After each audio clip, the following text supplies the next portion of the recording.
Welcome, welcome, welcome. As I like to say every week, I'm still Dr. Arnold Nerenberg.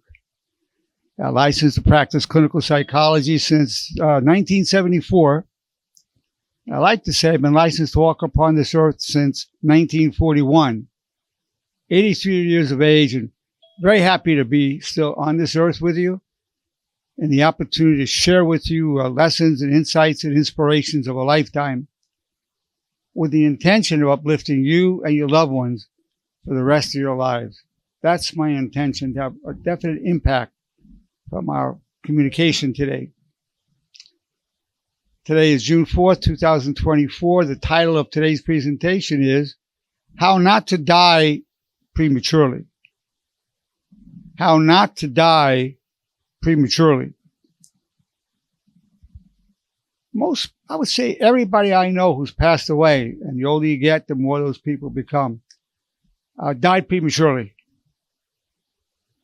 They were eating wrong, eating too much, smoking. The unhealthy habits were glaring. You could see it.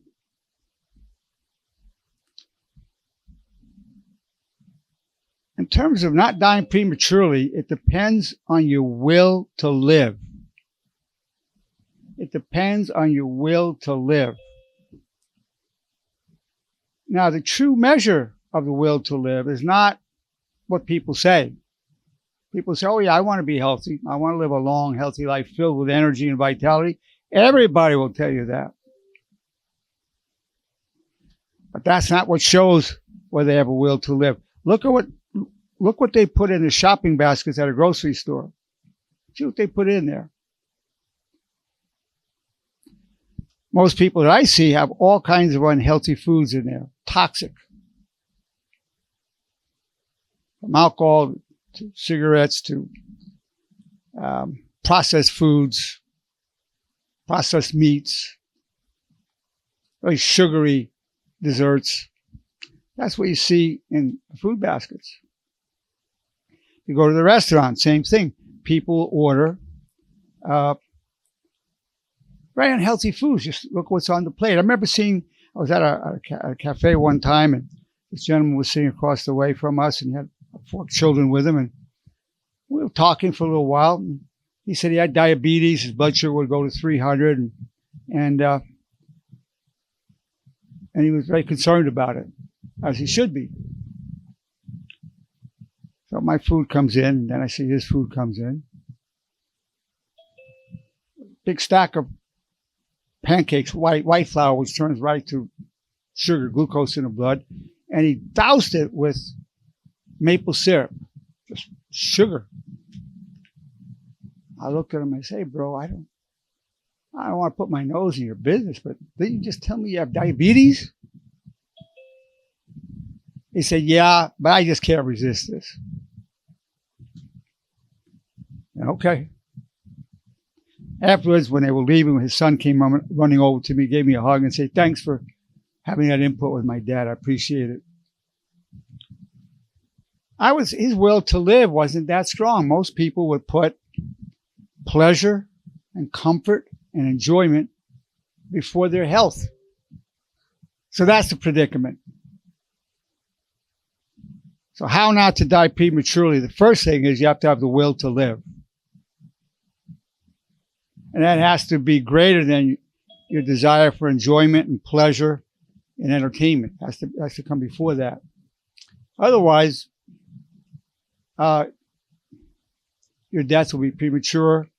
Your loved ones will be premature if they don't have that priority. End of story. That's how it is. Not having that as my priority in my life.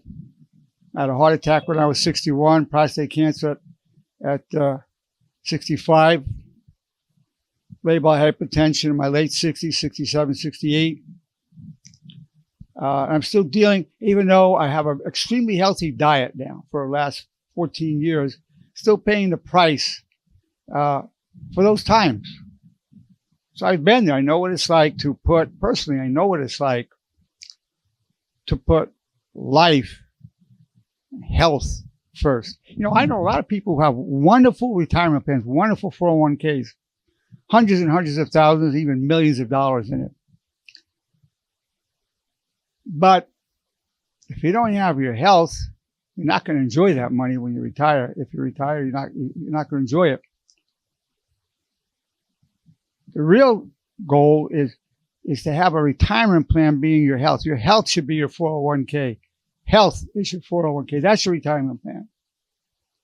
If you have your health, you'll enjoy those years. If you have your health and no money, you still can enjoy it.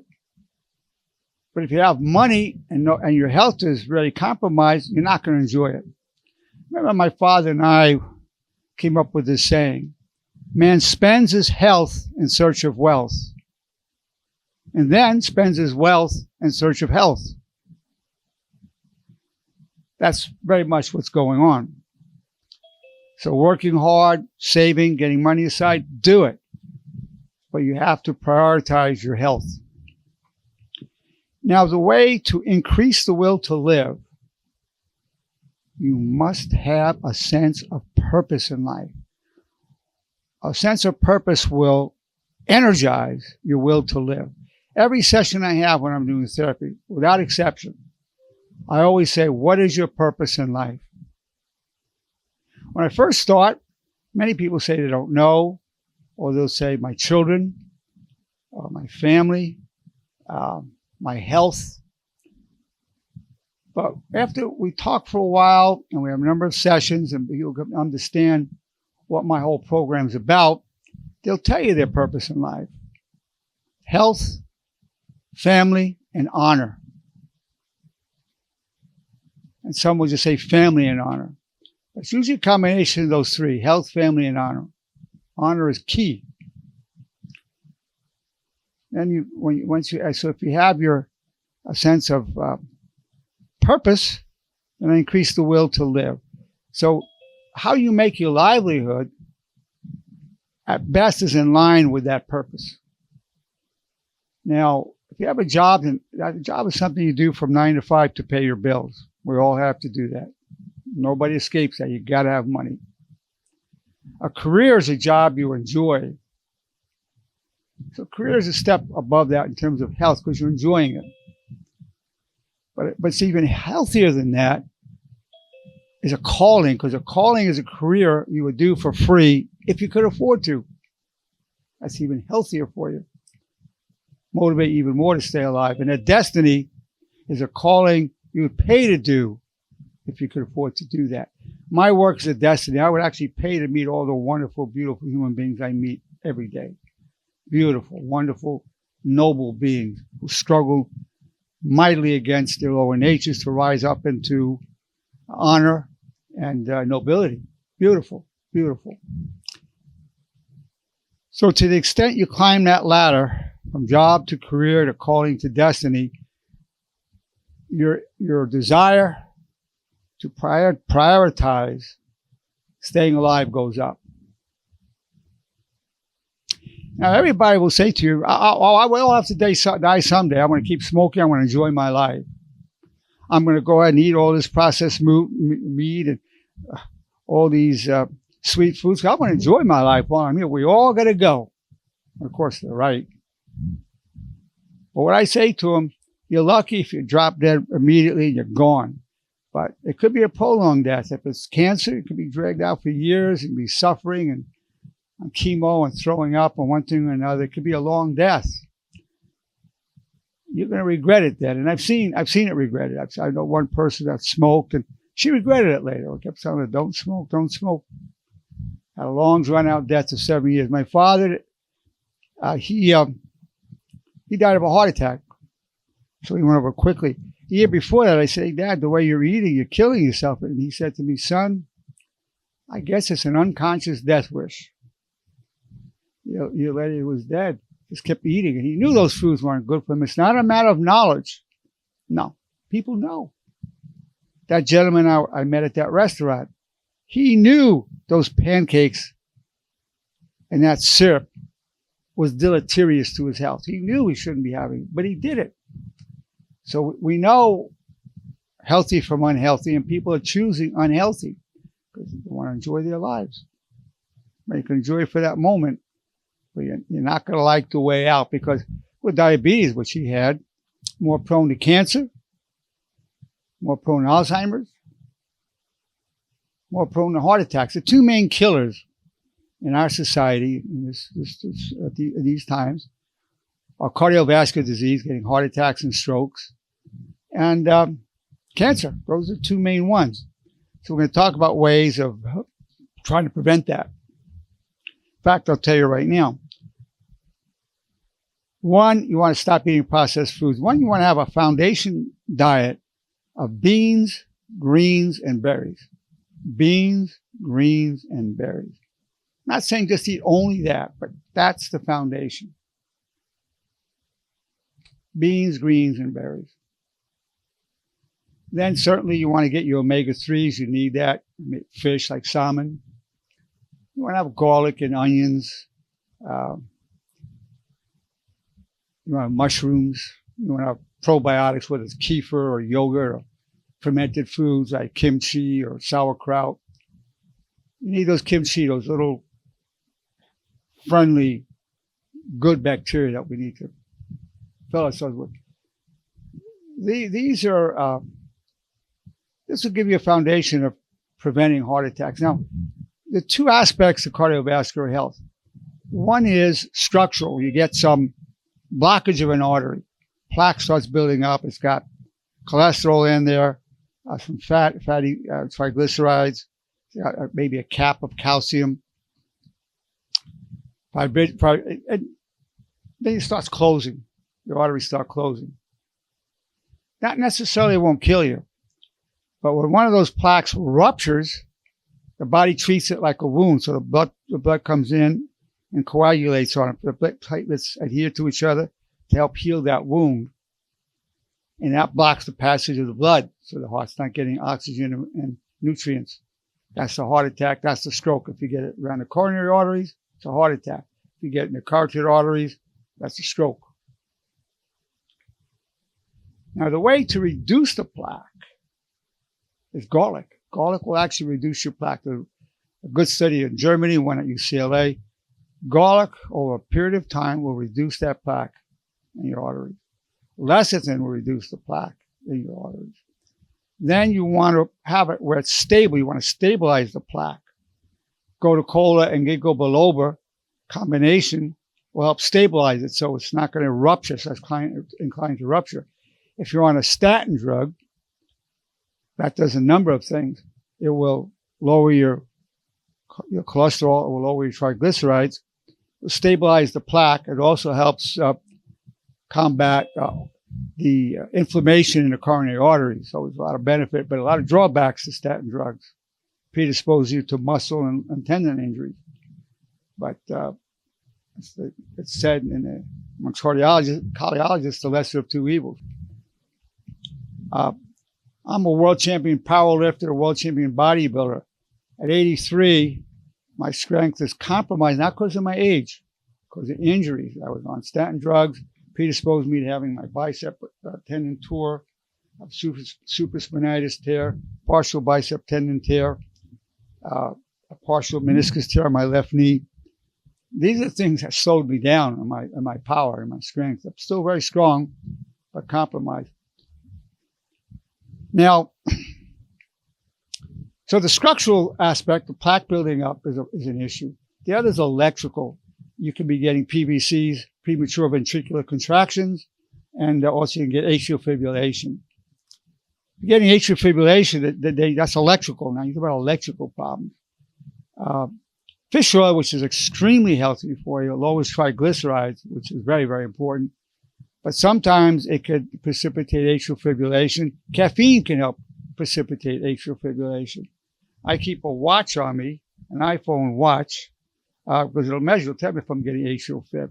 I had one episode of that when I was having a coronary stent put in 7 months ago. So I cut down my fish oil and went off caffeinated coffee. I always had a drink of caffeinated coffee before I gave these seminars. It just energizes me. I haven't done it for a while. So this is Dr. Nerenberg, uncaffeinated. That's it. Now, some of the main ways of preventing cancer, pomegranate juice is very good in terms of helping to prevent and deal with prostate cancer and breast cancer. If you have a tumor, one of those two types of tumors, it'll shrink the tumor and slow down how quickly it metastasizes and spreads. So I highly recommend you be on pomegranate juice every day. A lot of studies on that. A lot of studies. King of the vegetables is broccoli. Broccoli also has cancer-fighting properties to it. Also, you want to get, those are the two main ones. Some of the others are selenium. You can take a selenium pill. I like the one from Life Extension, or you can eat Brazil nuts. You want to get your selenium. And then cooked tomatoes, not raw tomatoes, but cooked tomatoes releases a lycopene, which has anti-cancer properties. So whether you have cancer or you want to prevent cancer, this is the way to eat. This is the way to go. So we're talking about the will to live. Of course, if your vitamin D level is low, which most of you have low, it's either below normal you have, or it's less than optimal. I could say all of you, unless you followed my advice on this, which I've given to you in my sessions with you, you're going to have suboptimal vitamin D levels. I need to say this, that I'm a licensed clinical psychologist, not an MD, so legally I have to tell you, consult your physician about any of the things I'm telling you on the physical aspects of health. Now, the other aspect related to your blood, to your cardiovascular health is blood pressure. If your blood pressure is elevated, it's a problem. Now, what do I mean by elevated? Optimal blood pressure is 115 over 75 with a pulse of under 70. 115 over 75 with a pulse of under 70. It's higher than that, especially if it goes over 120, and the top number is called systolic and the bottom one is called diastolic. If your systolic goes above 120, you want to do all you can to bring that down. You have celery seed, and that will help bring that down. Olive leaf extract and celery seed will help reduce that in a natural way. Of course, removing plaque from your arteries through garlic will help with that as well. Deep breathing, sustained deep breathing, where it's particularly if it's diaphragmatic, where your diaphragm's going out and you're sucking the air all the way down. That'll help with that. Now, you need to understand the difference between optimal blood work. You want to get your blood work done at least twice a year. I do it 3 times a year. Because if you want to stay alive and you don't want to die prematurely, you got to monitor your blood work. Otherwise, you don't know what's going on internally. You've got to monitor your blood work. Your doctor will write out a panel for you. You go to the phlebotomist. They'll draw your blood. And a few days later, they'll have the results. That's amazing. So you want to have optimal levels. Let me give you an example of what I mean by that. Normal on vitamin D in your blood work's above 30. But optimal is 50 to 80. As a matter of fact, if your vitamin D level is under 50, you'll most likely have a shorter lifespan. You'll be more prone to every illness there is. Blood sugar is said, if you get it under 100 is normal. But it's like 95 to 100, you're more prone to Alzheimer's. Optimal is 75 to 85. Your A1C, which you want to be getting these numbers when you see your doctor, your A1C is an average glucose level of over 3 months period. You want to keep that A1C as close to 5 as possible, 5 or under. You get pre-diabetic when you're at 6'7", 5'7", you're pre-diabetic. And you want to bring that low. You want to keep your sugars down. Sugar is probably one of the most toxic things. Added sugars, any sugar, but particularly added sugars, which our foods in this country are just havoc because we love our sweets. Those added sugars are dangerous. As a matter of fact, some people call Alzheimer's, which is on the rise, type 3 diabetes. Because when insulin resistance starts and you can't absorb the glucose, what happens is it'll start really damaging your blood vessels, damaging your organs. If your blood pressure is, let's say, 140 over 90, you might think it's not that bad, or 130 over 85. It may not give you a heart attack or stroke, but you can have end organ damage. End organ damage, your vision, your kidneys, other organs, start damaging it. So you really want to bring your blood pressure to an optimal level. Optimal. You want to bring your blood sugar to an optimal level. When you're getting your blood work, you want to have also apolipoprotein B. It's also abbreviated as ApoB. Apolipoprotein B. That's considered one of the best indicators of propensity towards a heart attack or a cardiovascular event. You want to keep it under 90, but the lower the better. Bring it down to 60, 50, 40, that's even better. That's considered these days as a very key indicator of cardiovascular health. Now, it's also said if you want to keep your LDL under 100 is normal, but you want to keep it under 70. You want to keep it under 70. Now, if you've had a heart attack or a stroke, you really got to keep it way down. You want to keep it under 40. If you had a cardiovascular event, you want to keep your LDL under 40. Now, you could use a statin drug for that. Also, there's ezetimibe. Most doctors won't even tell you about ezetimibe. Ezetimibe will lower that without a lot of the bad side effects of the statin, but it's not as powerful. It doesn't lower it as powerfully. It doesn't lower the triglycerides. It doesn't have some of the health benefits of it, but it will lower it. A good combination, what I take, is ezetimibe every day, 10 milligrams, and then 10 milligrams of Lipitor every other day. So it's a combination. My LDL, last time I took it about 4 months ago, was 35, which is really low. Now, if your LDL and cholesterol is very resistant, it goes way up. I mean, way up. Your cholesterol is 300-400.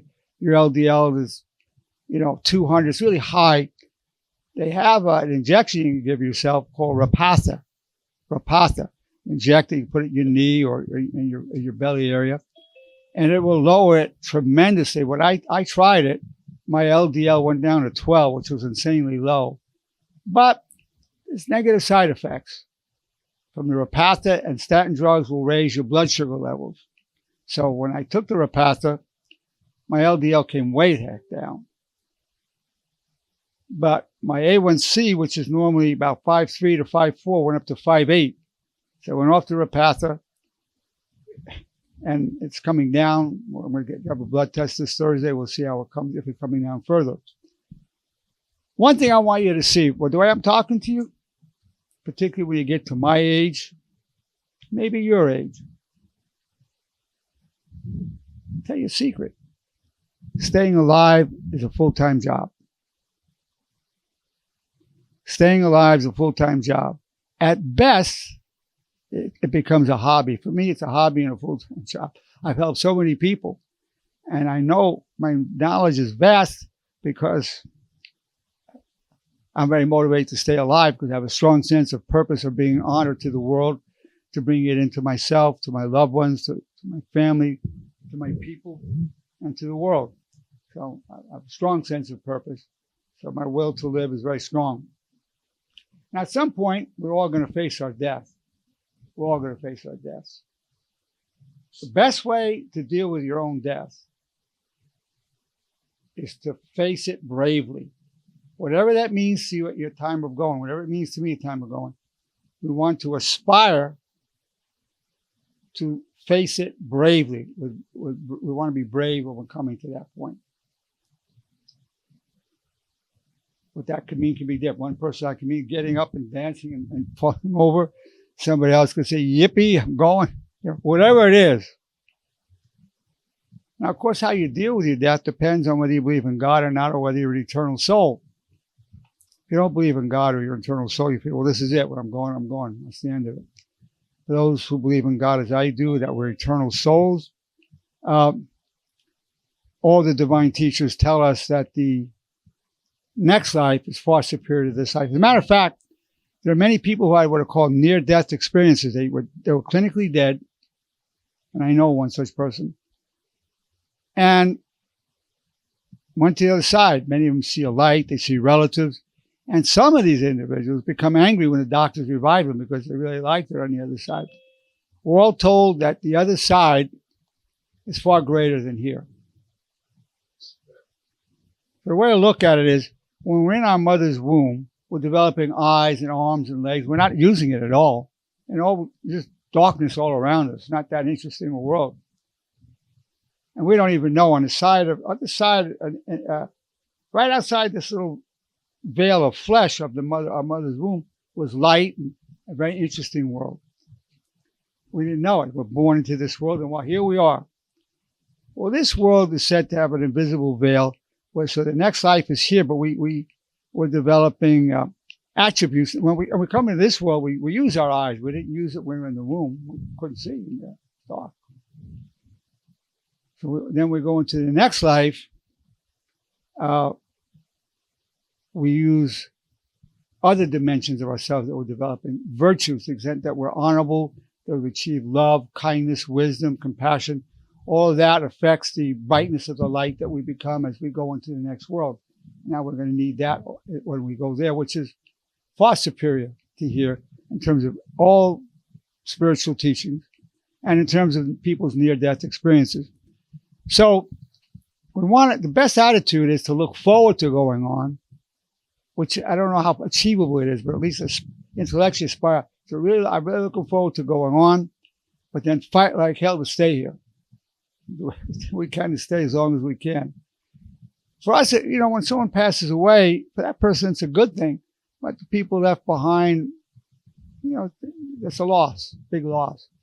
For us, for those who go on, it's a gain. When you have that viewpoint, you need some way of conceptualizing passing, because we all have somebody who's passed. At some point, that somebody will be us. So we want to be able to have that attitude. Meantime, but we don't want to go prematurely. That's the whole title here, How Not to Die Prematurely.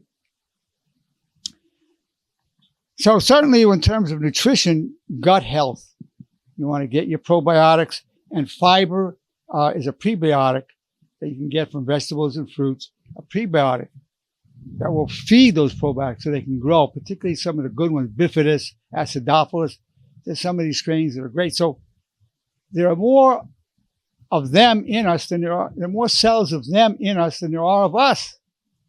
So if you take an antibiotic and it only kills off the bad bacteria, you're going to kill off all those friendly bacteria that we need. It's a symbiotic relationship. It'll kill them all off. So when you're on antibiotics, during and afterwards, make sure you're getting your probiotics. You can find them as pills, but also you can be eating kefir, yogurt, kimchi, fermented foods like sauerkraut, apple cider vinegar. Now, when you're taking vitamin D, to best absorb it in a most healthy way, most people need at least 6,000 units a day. And you want to take it with K. That's the most constructive integration of it. Part of also the health, you want to be having natural foods, organic. If it grows in nature, it's from nature, have it. If you can have meats, you don't want cold cuts, processed, highly toxic, highly. If you barbecue and you get it very blackened, you're more prone towards rectal cancer or various cancers. You don't want to have that. Make sure you cook it slowly. If you have meats, it's best to have, if you're going to have beef or red meat, you want to preferably have grass-fed organic meats. Whether you're having beef, pork, chicken, turkey, you want to have natural foods that they're taking, because what they eat affects what they're going to do to us. And they were geared for grass. Now, you definitely want to be getting your omega-3s. Fish oil, you could have chia seed, flaxseed, hemp seed, walnuts. These all have the omega-3 fatty acids, has the DHA and EPA. Your brain needs it. You're just going to live longer with it. You want to be having that. You also need to detoxify yourself. You want to detoxify yourself physically and mentally. Talk about physical. Physically, your glutathione, which your body makes, which is the most potent detoxifier there is. It's already in us. We make it. But if you take the supplement NAC, all caps, NAC, it's a precursor to glutathione. and it will increase your glutathione production to detoxify. Also, you can detoxify your liver and your pancreas. You start every morning with a cup of warm water, 1/4 fresh lemon squeezed into it, pinch of cayenne pepper, and a tablespoon of extra virgin olive oil. You put that in. Take that first thing in the morning to help detoxify yourself. In terms of detoxifying your liver, milk thistle is excellent for that. There are also special probiotics that go to the liver. There are special probiotics that go to the heart. The special probiotics in the mouth. Oral health is extremely important. Certainly flossing and brushing are good. It's not enough. Xylitol, if you take it at least once at night when you're going to sleep at night, it's very sweet and delicious. It will alkalize your mouth, and those harmful bacteria can't grow in that environment. That's a good thing. Also, have tongue scraping. You can use your toothbrush for it. You can get these metal scrapers. You scrape off your tongue. The dentist never tells us about xylitol. By the way, it's approved by the Pediatric Dental Association to reduce cavities in children. Nobody ever tells anybody about it. Xylitol, Xylitol, xylitol. So you want to be detoxifying yourself in any way you can. If you can do some fasting, a day fast, 2 days, 3 days, that's excellent. Also, you want senolytics. You want to detoxify of senescent cells. As you get older, your cells, some of the cells die off, but the macrophages don't come and eat them up. They just kind of hang around, and they cause inflammation. All disease starts with inflammation. That's why you want to get your blood work. Make sure you tell your doctor you want your CRP, C-reactive protein. CRP, C-reactive protein. Now, you want to keep that to less than 0.1, less than 0.2. But if it gets 5, 10, whatever, it means you're getting inflammation. There are many ways to reduce the inflammation. A good combination is curcumin, garlic, and ginger. Fish oil is another. There are natural ingredients you can have and supplements that will reduce your inflammation. You want to definitely be keeping that CRP down.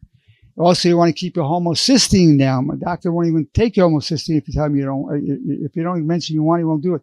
If your homocysteine is elevated, goes 11, 12, 13, that high, goes over 11, 4, 12, 13, 14, 15, you're more prone to Alzheimer's and cardiovascular events. So you want to keep your homocysteine down.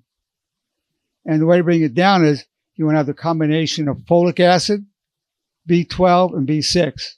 The best kind of B12 to have is methylcobalamin. Methylcobalamin is very bioavailable as opposed to cyanocobalamin, which is less bioavailable.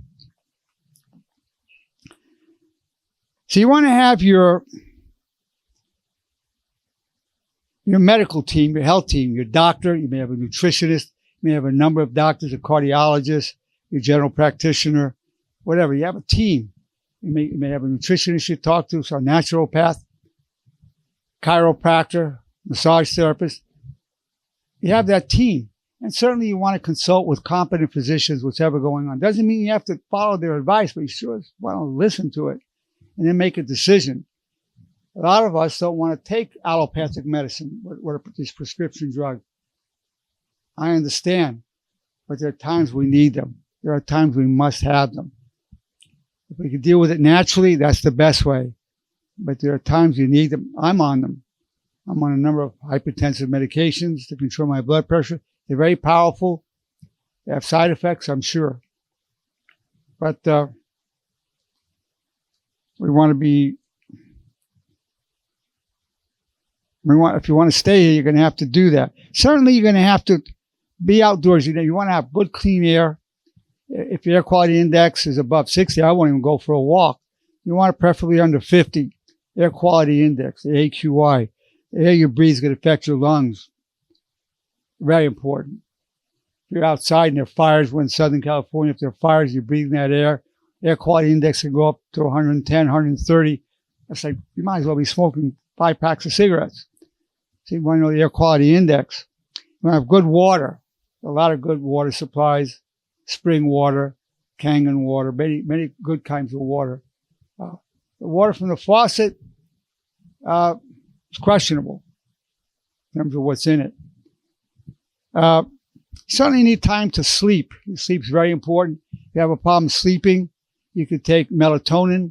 You can go up to 60 milligrams. You don't want to do it every day. You want to do it every other day. You take it an hour before bed.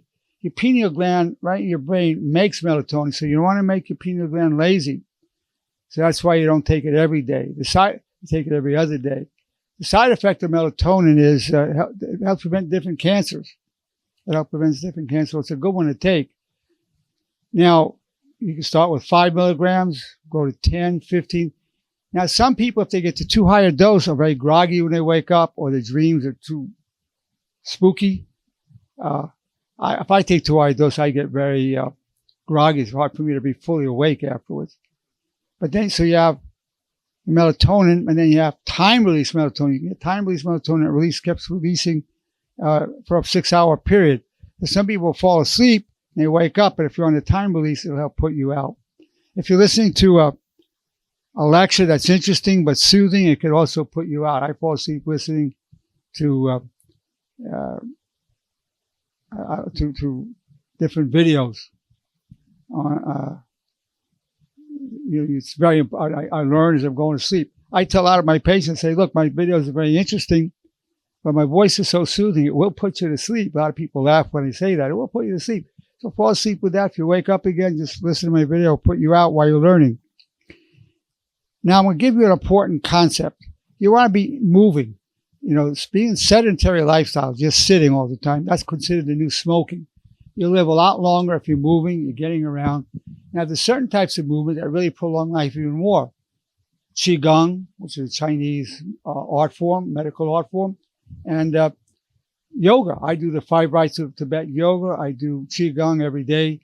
With the Qigong, you loosen up, you activate your organs, and you also help release energy blockages. With the 5 rites of Tibet yoga, it activates the chakras in the body, 7 chakras, so your energy is flowing and will optimize your health. Certainly, you don't want to turn away from these practices. They've been around for 4,000 years, both the yoga and the Qigong. So you definitely need to rest, sleep, but also you need to vacation. You just got to get away from it all sometimes. You just need a vacation.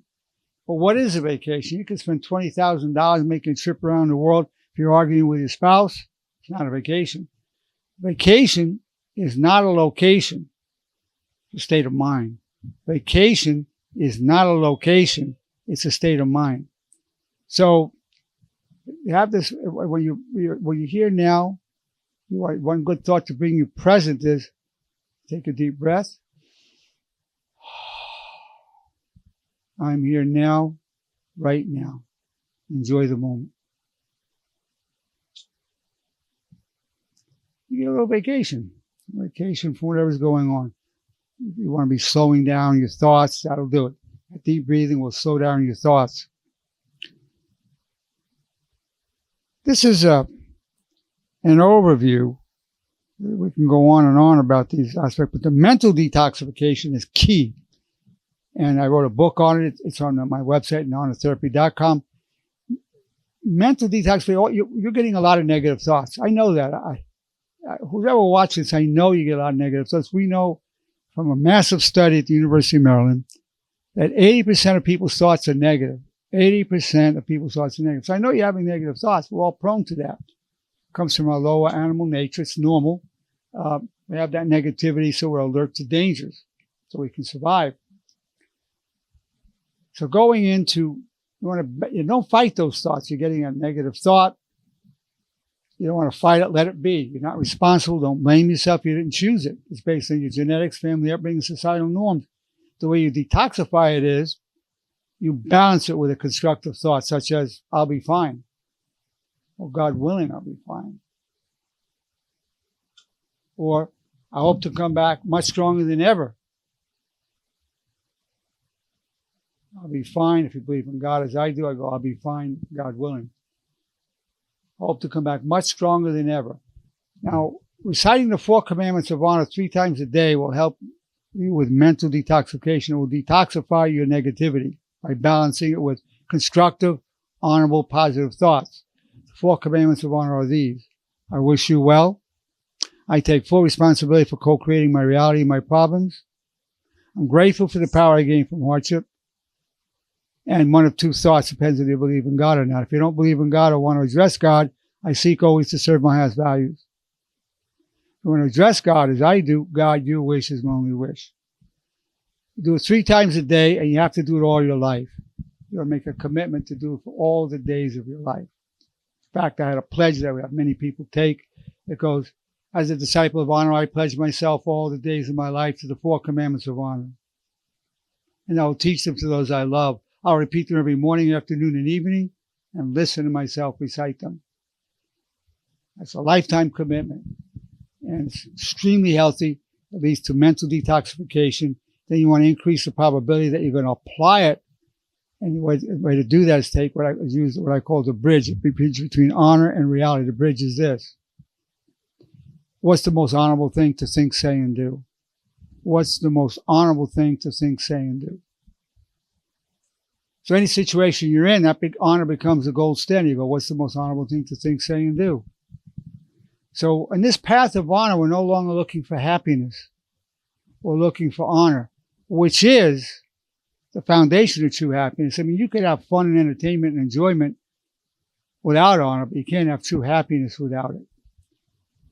So when you follow this path, this very simple path, the 4 commandments of honor and the bridge, commit to do it all your life, and that will lead to optimizing your mental detoxification.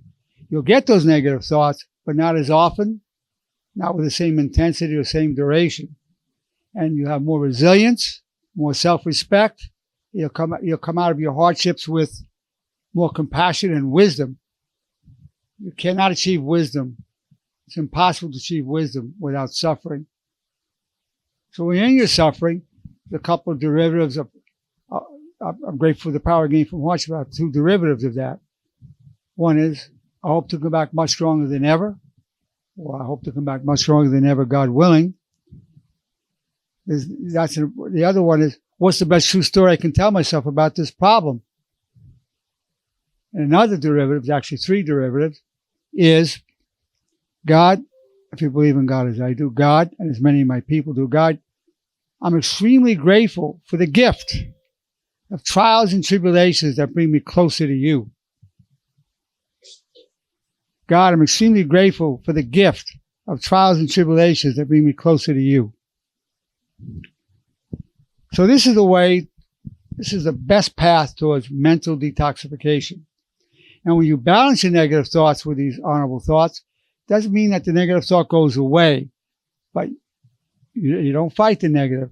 You're just balancing it. That's something that is your responsibility to do. Now that you have the knowledge, you can be doing that. We have the power to choose thoughts. Most people don't know that. I'll give you an example. Right now, all of you right now, have a pleasant memory. Think of something you ate today that you enjoyed, or somebody you saw that you love. Take a moment and have that thought, pleasant memory.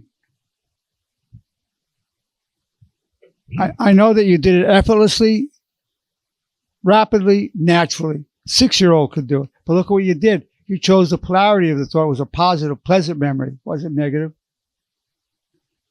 You probably had more than one memory that came into your mind. That's how it works. And you chose the time dimension. It was the past. So this is the volition where we can help, where we can choose thoughts. You can do it with your children. So you'll be showing them the power of their own mind. Now, right now, I'm going to show you one other example.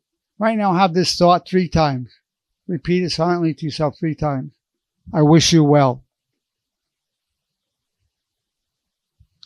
I know, again, you did it naturally, rapidly, easily. A 6-year-old could do it. See, not only you can choose the polarity of the time dimension, you can also choose a specific thought. So that shows your power.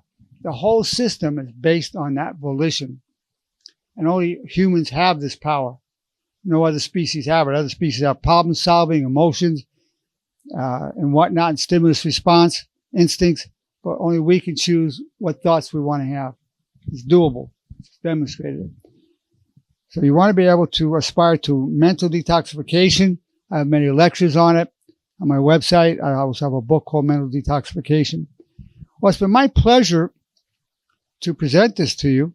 I should also say an important part of health is get outdoors, be outdoors. If the air quality is good, get out there. You want to move the lymph, the blood. You have more oxygen, vitamin D. It's extremely healthy outdoors. You don't want to be indoors all the time. But it's been my pleasure to be here with you, my enjoyment. I'm now going to open it up for comments and questions from our wonderful people that are here. Keep in mind that when you speak up and you make a comment or a question, you're helping the people even more than when I speak, because people say, oh, others are going through that. Yeah, others feel that way. I hear all the time. So you're as important or more important than me in this presentation. So that's why I would like to invite you strongly to speak up. Hugh, what would you like to say? There's some controversy right now about fish oil. You've got one group saying you shouldn't take it, and other groups saying you should take it. Yeah, there's some controversy about fish oil. Now, fish oil definitely lowers triglycerides, no question about it. But as I mentioned in my lecture, there's some indication that it could trigger atrial fibrillation. So some people say if you have cardiovascular disease, take it. If you don't have cardiovascular disease, don't take it. I took it for years. I wasn't getting atrial fibrillation. So you have to use your own judgment. It's a constant, balancing act. But most of the literature indicates that it's extremely good for you. There's the DHA, the EPA in it. But I did mention, as a matter of fact, a lot of supplements, they can find contradictory information. For example, calcium, if you take calcium supplements, for some people it's triggering heart attacks. And here was the reason. If you take calcium supplements, you got to take vitamin K. Why? Because if you don't take vitamin K, the calcium could go into your arteries and that cause a heart attack, as opposed to going into your bones. If you take it together, it's healthy. Take it alone, it's risky. So a lot of times it's knowing what things work synergistically. A lot of supplements work synergistically. For example, magnesium and vitamin D together work synergistically. The vitamin D amplifies the effect of the magnesium. The magnesium affects the potency of the vitamin D. Yeah, well, not many of like that. If you take vitamin E with quercetin, they work synergistically and amplify the positive effect of each other. If you're going to take resveratrol, which helps to activate the sirtuins, the longevity genes, it's best to take with fish oil because it helps you absorb it. So a lot of times you're going to need a fatty substance to help absorb a supplement. We are not what we eat. We are what we absorb. So there are whole technologies around optimizing absorption. For example, if you take turmeric, you don't absorb much of that. But there are forms of curcumin, which is the most important part of the turmeric. There are forms of it and mixtures of it that will maximize its bioavailability, Just like I said with B12, cyanocobalamin is not that bioavailable. Methylcobalamin is. Yeah. Do you agree with me that there's no safe level of alcohol? Yeah, he was asking, do I agree with him there's no safe level of alcohol? I was shocked to find out there is no safe level. Even small amounts can cause cancer, cause brain damage. It was shocking to me because there are some health benefits to it. It relaxes people, may help with cholesterol, but the harm far outweighs the gain. I know that's very hard for people to take. I know you used to be an alcoholic. You went off it. You went off.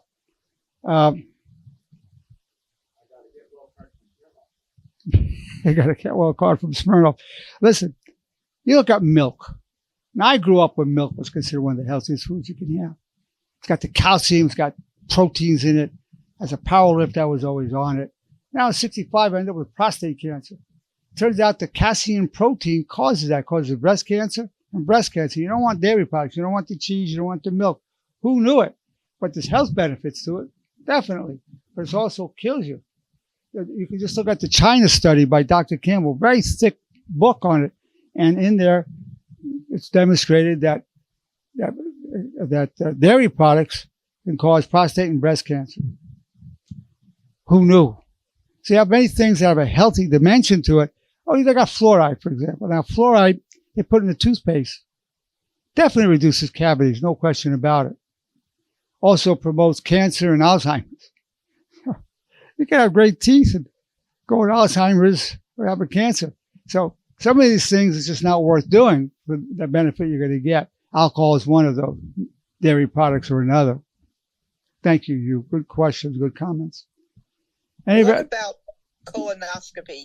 Now, This is Joanne. What about colonoscopy if you do the yearly colon kit that they send? The colonoscopy definitely finds polyps, and some of those will be precancerous. It's rare that it's going to be precancerous, very rare. And sometimes they do a colonoscopy, they damage the person. Some people say, well, you can go to this OcuGuard that they take your feces, they look up this blood in it, and then that could be an indicator whether you're getting colon cancer. Certainly, you want to prevent the colon cancer. You don't want to have red meats. They just ferment in your gut for long periods of time. You don't want to have red meats. You want to have brewer's yeast. Brewer's yeast help prevent those polyps from happening. You want to have a good fiber diet to help clean out your colon. Now, I don't do colonoscopies because I'm on a blood thinner. You got to go off the blood thinner. Also, I'm just saying I'm taking my chances with it, so I never did it. But it's highly recommended. But the problem is, if you do it, you got to drink this solution. Not as it tastes bad, that's not a problem. It kills off everything. You got to clean out your bowels so you can go up through the anus and look if there's any polyps. But it kills off your good probiotics. So make sure if you're doing it, afterwards you're taking probiotics, because when those are killed off, the acidophilus, the bifidus, the ones that are extremely important for your physical and mental health, make sure you're taking probiotics afterwards. So I can't tell you to take a colonoscopy or not. Certainly in terms of standard of care, it's highly recommended. Yeah. As I said, I've never done it. And there's a certain risk in not doing it. But keep it also in mind that very rarely does a polyp go cancerous. It can happen, but it's very rare. Very good question, though. Very good question, Joy. I do a yearly kit that they send out, though. So I stay on top of that. Well, usually they say the colonoscopy every 5 years, 10 years. Depends on where they find polyps. If they don't find polyps, there's a longer period you could wait. If they're finding a bunch of polyps, you just do it more frequently. Usually they go 2, 3 years, 5 years. But but it's a good question. The main thing is don't eat red meats and have brewer's yeast and have a lot of fiber. That's the main thing to prevent it. Okay. All right. Thank you. You know, it's funny, when I was going to, I had an HMO, I was going to the hospital, and I said, what's the best prevention you could do? She said, the best prevention for colon cancer is to get your colonoscopy. Well, he considers that prevention. Well, yes and no. He didn't say get fiber, eat brewer's yeast, don't eat meats. That's prevention. They don't tell you that part. What they do for you is awesome. Allopathic. I'm alive because of allopathic medicine. No stents put in, opened the arteries when they were closing. I had 90% of occlusion of the LAD and some others. I'd have been dead. Things saved my life. So I'm all for it. But they don't tell you about the natural approaches. And you really need to have your medical team and do your own research. Very important. Very important. I do, Dr. Sorry, go ahead, Emily. Emily, go ahead, please. Good to hear from you, Emily. Hi. Hi, Emily. So, you making the decision not to get colonoscopies, it's really hard because I'm very much about natural medicine as well. But as you know, recently I was sick and I waited when I should have, knowing I have asthma, go in right away for what I was dealing with. And, it's really hard for me to take steroid shots, but, the benefits definitely outweighed the cost. And, you have to do it. You need a shot or you need albuterol nebulizer. But I think I might have mentioned to you that no doctor will talk to you about this, but you need a prescription for it. A glutathione nebulizer, where you nebulize it, you take the glutathione right into your lungs. It actually fights against the root cause of the asthma. It will help to fight the inflammation. Glutathione nebulizer. You need a prescription. I've got the research data. If you need it, ask my secretary to Thank send you. it to you. They don't even make it in California. There's a lab in Texas that makes it. You need a prescription. It costs about $350. I don't use it all the time, so mine lasts like 6 months for me. And you got to keep it in the fridge. But glutathione is a detoxifier, but the glutathione in your body, if you take like NAC to boost up your glutathione, doesn't necessarily get to your lungs as much as this does, because this is why you're inhaling that glutathione, so it's going directly into your lungs. I take glutathione injections periodically. Right before I got sick, I was actually taking them weekly because I was getting back into working out, and it helps with the elasticity and all of that. It's a great antioxidant, as you know. So I'm definitely open to taking that. But I also wanted to ask you, it's really hard. It gives me much anxiety having to choose between, because I always want to take the holistic route.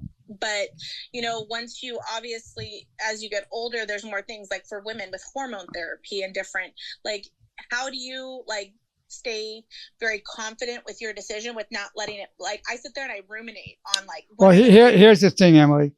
If somebody gets a hysterectomy and they're not making enough estrogen, they may talk to the doctor about getting on a natural estrogen product. You don't want synthetic one, a natural one. But there's some side effects. Some women gain a lot of weight from it, so you have to look at the side effects of it. And certainly, you want to get a hormone panel. You want to know your estradiol, your testosterone, your DHEA, your TSH from your thyroid. You want to know your progesterone level. You want to know your free testosterone level. And then you want to get that into optimal range. Like for a man, testosterone, below 300 is considered clinically low. But 300, you're not going to have a long life. 400, your optimal is 600 to 900 for a man. And also for a man with estradiol, well, men have estrogen and testosterone. Women have both as well. But optimal estrogen level, as measured by estradiol, is 20 to 30 on the reading. That's optimal for a man. And then, of course, you want to get, and the man wants to get his testosterone between 600 and 900. And with your own, a man can increase his testosterone by lifting heavy weights, pomegranate juice, and also olive oil. And also looking directly, if you have a bulb that simulates sunlight, you kind of let it hit this side of your eye, that side of your eye. The light will also stimulate testosterone. My testosterone when I was 80 was 876, which was higher than the average 20-year-old, because I follow that kind of a protocol. Also, some men take Tribulus, which is a natural supplement to boost it. I didn't need it, but I would definitely use it if I thought I did. But now, if it's getting clinically low, below 300, whatever, a man may want to get a testosterone gel or testosterone injections, whatever. But you want to try to do it naturally, and a lot of it can be done naturally. But there comes a time when you got to say, "Doc, let me have what you got." Yeah. You got to do it. Yeah. Okay. Well, thank you for that. Yeah, because it's Emily. I'm right there with you. I'm right there with you. I like to do things naturally. Almost all of my people that I see want to do it naturally, but sometimes it's just not enough. And we really need to hear what the allopathic physicians have to say and go through their testing, and God bless them that they can do what they do. But we have to use our judgment in terms of what things we follow, we don't follow, and how we supplement it. Like, for instance, graviola, there's a lot of literature that indicates a good supplement during breast cancer. Graviola, a natural herb. Certainly you need the chemo. If you have cancer, you're going to need to have chemo, radiation, whatever, or surgery. No question about it, you need allopathic medicine. But you want to then supplement it with natural things that will either cut down the side effects of those procedures and facilitate their effectiveness, plus act on their own to facilitate helping the cancer to dissolve itself, to go away, to have apoptosis, to die, kill itself off. But I'm with you. I'm all my people. We want natural. There's just times where we got to say, "Doc, give me what you got." Yeah. I've been there many times. I had to do it. Especially if you violate yourself. I wanted to just get big and strong to be a world champion powerlifter. I did it. I took the title strongest drug-free man in the world for my age and weight, but I wasn't healthy. I almost killed myself doing it. And then after that, my goal had to be staying alive. In fact, I took the title strongest drug-free man in the world when I had prostate cancer. I bench pressed 365. When I was 70, I did a power pull-up with 140 pounds hanging from a chain belt. Had a number of world records in a number of areas. But anyway, that's the journey. That's the journey. Thank you, Emily, for making it. Thank you. Thank you. That was a lot of great information. Thank you for everything you gave us during the session. You're most welcome. You're most welcome, Emily. And Doctor, if I may add, this is Nancy. As Emily was talking, I remembered when I went through stuff with the asthma. I actually went and got rid of it, like spiritually. So I don't know how many people are, believe in God or not, but I did a 3-day fast. And I just seeked God and prayed and read my Bible and listened to worship. And what he told me, because I had an inhaler in my purse, in my car, at work, everywhere. I understand. And so he told me pretty much through just prayer and just fasting and that it was like a spirit of fear. And so then I got this thought that came to mind. It's like, well, Nancy, what are you fearful of? And so I started writing down a list, and I made a list. And so like one of the things I was afraid of was I was already like in my 30s. And I thought I'm never going to get married. So that was like number one, I'm never going to get married. Number two, I'm never going to have kids. I'm already, older. And I just went down like just these thoughts just coming to my mind, and I'm writing them down.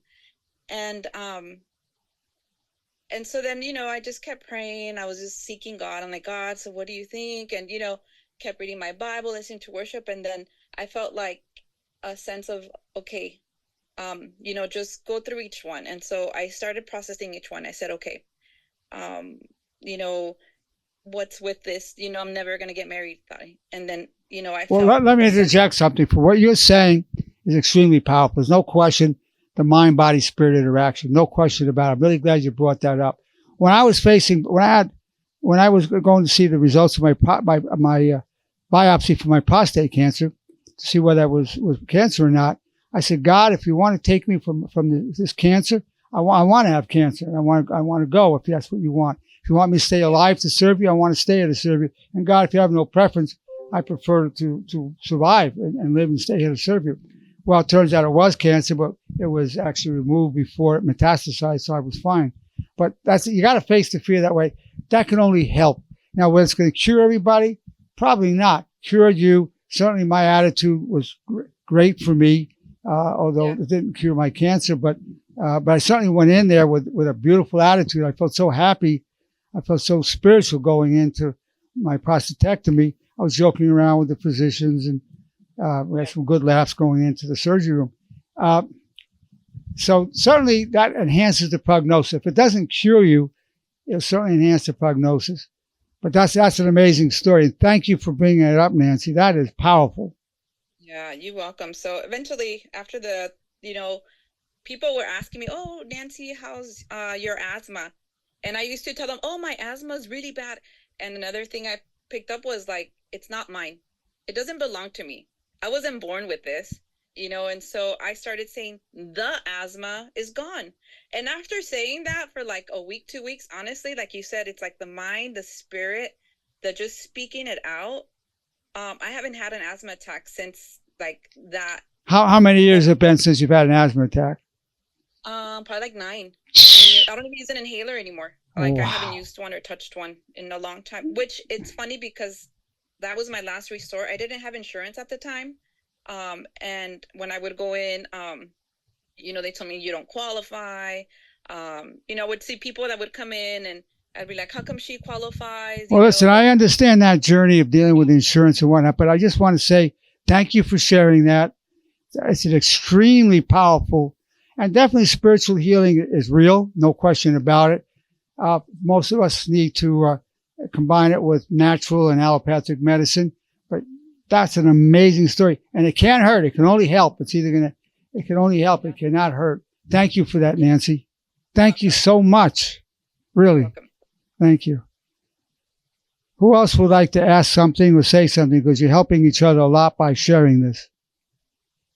Hi, Dr. Nerenberg. It's Jan. Jan, good to have you hear your voice. Thank you. Thank you. I just wanted to say, in addition to all the medicinal, the holistic, people will also prematurely kill you. I'm a strong believer in that. Toxic people, whether it be, work or personal life, if somebody is not aligned with your goals and your direction that you're trying to follow through with, it takes a toll on you. Well, I've seen so many of our wonderful people working in toxic environments every morning, getting up, going in, getting panic attacks at going, having nightmares about work. Definitely that's going to compromise the immune system. It's going to compromise eating and sleeping. No question that it's going to have a physical manifestation. No question. You're absolutely 100% right. So a lot of our people take some time out, reevaluate their lives, which includes thinking whether they want to go back to that job. You're 100% right. So there's two parts to that. One is dealing with the physical thing, with the toxic environment, changing it if you can, modifying it if you can, and then dealing with how you're responding to it. One way is saying, it's not about me, nothing personal. It's just how that guy is. But that may help. In fact, can't hurt. It'll probably help to some degree. But you're right. The two parts, toxic environment, toxic people, how we deal with it. So we can deal with it in a way to detoxify ourselves by using the methods that I've been sharing with you.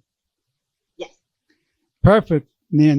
Jan, that's perfect points you're bringing up. Thank you. Thank you. This is so valuable for everybody. Anybody else have anything you want to ask or say? You want to talk a little bit about what happened to rainwater because of barbecue beer? Yeah, we have a friend. He was bringing it up.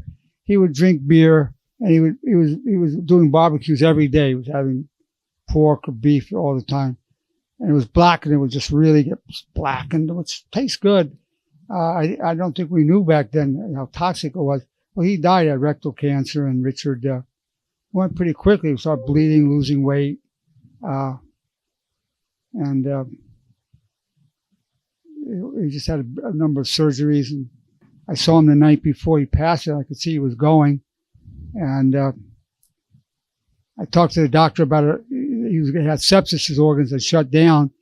And I said, you can irradiate the blood. You put ultraviolet on the blood, and it detoxifies without having to use antibiotics. She said, well, that's not standard of care. I'm not going to do it. So there are things that maybe in another country that would do it, particularly that blood irradiation technique. But, here there's a lot of things that are available that you can't use. You might have it in Mexico. You could have it in Germany, Turkey, Thailand. But a lot of these procedures you can't get here. Whether it would have helped reverse the sepsis or not, I don't know. But she wasn't even willing to try it. He was dead the next day. You could see he was going. Yeah. Yeah, alcohol and burnt meat, a very toxic combination. Absolutely. And he was, 60. He was a young man, and he was a martial arts instructor. The guy was powerful, and still took him. Well, it's been my pleasure, my privilege, my enjoyment to share with you how not to die prematurely.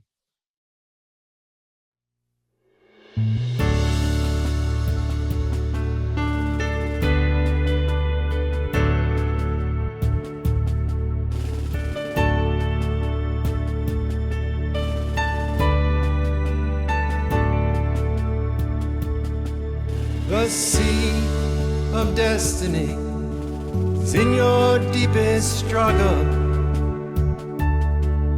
God's will and mine be one, and I wish you well. You are co-creator, respectfully real. There's a way in the valley that turns weakness to steel. We're known through all eternity, from strife we gain power, clothed in grace and love disciples of honor. All the days of our lives refuse the way of shame.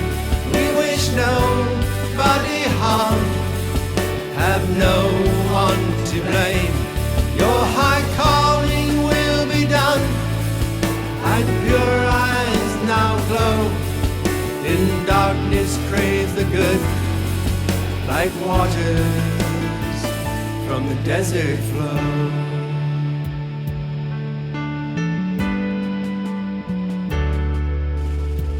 I pledge my love all the days of my life. I pledge my soul to all that is good. I pledge my heart to my brothers and sisters who I join in the light, leave a legacy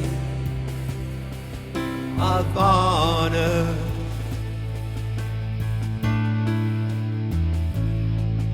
We're known through all eternity, from strife we gain power, clothed in grace and love, disciples of honor. All the days of our lives refuse the way of shame. We wish nobody harm, have no one to blame. Your high calling will be done, and pure eyes now glow. In darkness crave the good, like waters from the desert flow.